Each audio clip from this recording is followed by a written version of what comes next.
President Trump, he's eager to rally his core voters. And this week, he lashed out at longtime targets. Said many times that the U.S. is doing far better than any other country when it comes to testing. Yes.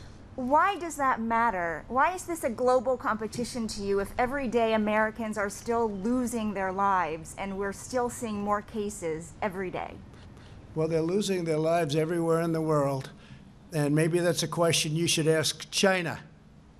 Don't ask me, ask China that question, okay? When you ask them that question, you may get a very unusual answer. Yes, behind you, please. Sir, why are you saying that to me specifically? I'm telling you, I'm not saying it specifically to anybody. I'm saying it to anybody that would ask a nasty question like that. That's not a nasty question. Please go ahead.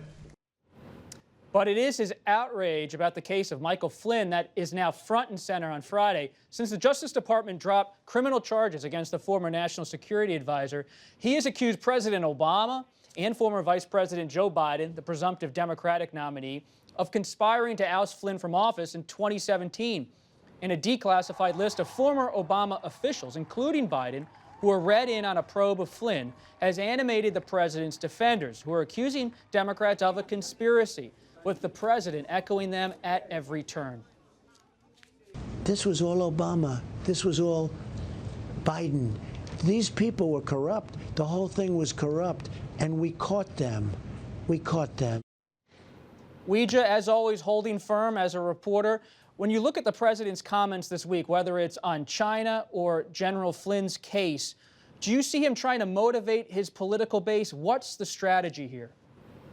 Sure, definitely. When it comes to that, he's been tough on China since he was a candidate in 2016. And, you know, we know that anything that remotely has to do with the Russia investigation is something that he is going to use, because that wound has not even healed for President Trump. And so anytime he has a chance in his eyes to discredit the probe and certainly his impeachment, he will do that. And that's what we saw in the case of what he is alleging with General Flynn. But even the president himself was not able to offer clarity about what crime was committed. I mean, he's talking about people should go to jail. He has coined yet another phrase, Obamagate, to talk about this, and he hasn't talked about what he's talking about. And that doesn't matter sometimes, because we know when he, when he delivers a message and he has this catchphrase, we see him hammering it over and over and over. And I think that's what's happening in this case with Flynn. He's really trying to send that message that he was wronged by his predecessor. Jonathan, when you're at the Associated Press writing stories for newspapers across the country. Can I jump in on? Yeah. Yes. Please jump in. What are the real facts here that matter with General Flynn's case as you hear everything from the president, Jonathan?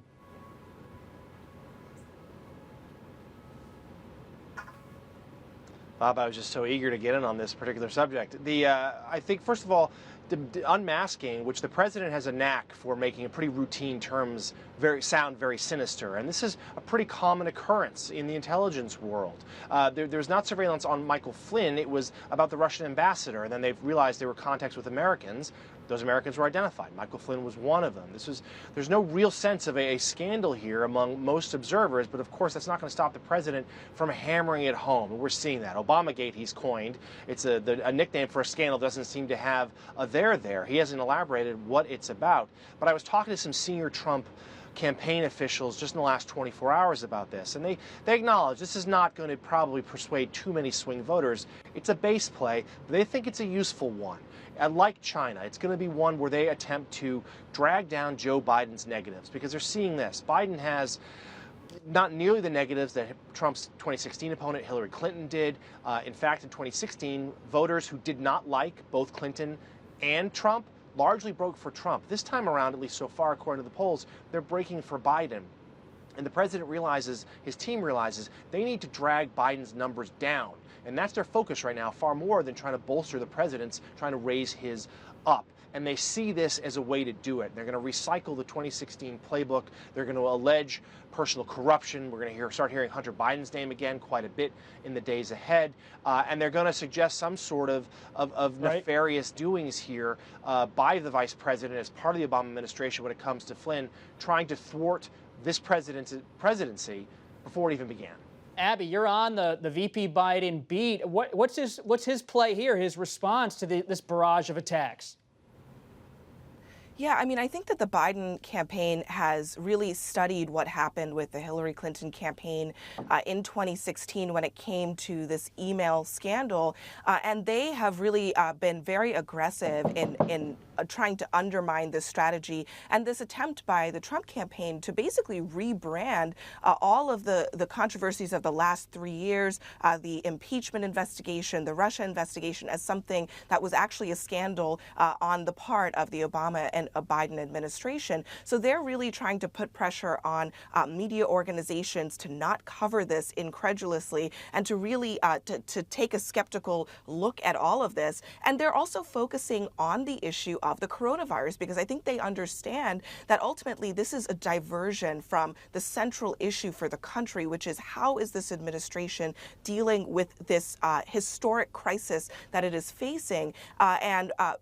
President Trump, I think they also know, is not a perfect messenger when it comes to the issue of China. Yes, there are many Americans who are concerned about how China handled the coronavirus crisis, but the president has often been reluctant to criticize Chinese President Xi Jinping personally and hold him responsible personally for the Chinese government's misdeeds. And so I do think that the Biden campaign is trying to stay focused, and they're trying to avoid getting dragged into this melees that the Trump campaign is trying to create with the so-called Obamagate. And Jake, real quick, Jake, you know who also seems to want to avoid getting dragged into all this? Congressional Republican Senator Lindsey Graham. He's as close as you can get to President Trump, but he said, whoa, not so fast, when the president called for making President Obama a witness before the Senate Judiciary Committee.